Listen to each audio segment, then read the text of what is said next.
Well over 100,000 small businesses have closed this year, and more are closing every single day. And as I'm here in self-quarantine, as poetic as that is, after being indirectly exposed to COVID recently, I've had some time to reflect on this year from the point of view of being a business owner and kind of what it's like and what to expect. I own and operate a moving and storage business with 20 employees in Phoenix, Arizona. This has been quite the year, to say the least. For nearly 3 months earlier this year, my business made zero profit and still had those 20 people relying on it to pay their bills, feed their families. If it weren't for the business being debt-free at the time, it probably wouldn't be here anymore. Seriously, if I hadn't paid off loans I used to start the business as quickly as I could over the past 5 years, I likely wouldn't have a business at all anymore, and there wouldn't have been anything I could have done about it. That's an eerie realization for me. Many business owners and workers at small businesses weren't this lucky. Small businesses just simply don't have access to funding or financing like the large ones do. I mean, ask any small business owner if they have an easy time getting a loan in the best of times. I already know their answer. Even being a business owner and making it through the worst of this year and ultimately having some great months later in the year, this doesn't mean it's over. I'm well aware of the fragile balance that we all have here. All it would take is one person on my team to get sick and give it to everyone else. Then what? Well, we're completely shut down for weeks, zero revenue coming in, but still 20 people who need to pay their rent and feed their families.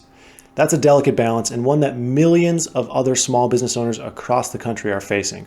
But not to make this too doom and gloom, I want to shift the focus here and kind of reframe the situation. We can sit and dwell on the past year and what it could have been, or we can take an accurate assessment of what's going on and move forward anyways. I think in the long run, this year will be good for your average small business and small business owner. And this is for a few reasons. First, because it has acted like a filter. In the best of times, people get comfortable. They start spending too much. They start taking out more debt, becoming a little bit more relaxed. They expect things to only get better because, hey, that's what it's done for the last 10 years. Why wouldn't it do it for another 10 years? And this is fine, in my opinion, if you're a single person operation, but it's not fine when others rely on your business to feed their families. So a filter comes along and brushes away the most egregious cases of overspending and relaxed operations. And now I know this isn't the case for every single business. Many had to shut down against their will and were not given proper funding to stay closed. This isn't about those specific businesses. This is about the people who just weren't acting in the way they should. Anyways, the filter comes along and brushes away those egregious cases, but what does it do to the other businesses?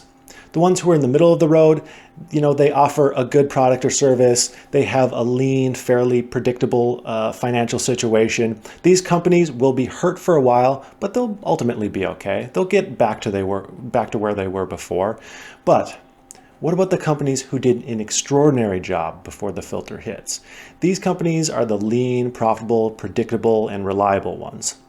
These companies actually end up better off as the result of a filter. Now, not right away. In the beginning, they're hurt like everyone else, but afterwards, they're able to stand up, kind of brush themselves off and march forward at twice the speed. And this is because the filter knocked down some of the roadblocks. Let's just think about it.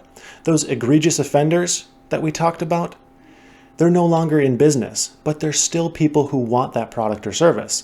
That market share is going to be spread to the companies who remain, especially the ones who have the systems in place and are poised to grow. On top of this, fewer people are going to enter into a new industry because it's such a scary, uncertain time for the entrepreneur.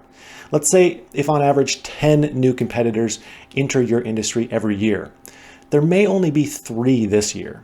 This gives even more growth and market share to those who could weather the storm. And really, this is where it's extremely exciting and quite hopeful for the right people. We don't know what tomorrow holds. Things could get worse, but no matter what, they will get better in the long run. And what we do know for certain is the biggest wins will go to those who aren't afraid to just keep on putting one foot in front of the other, moving forward.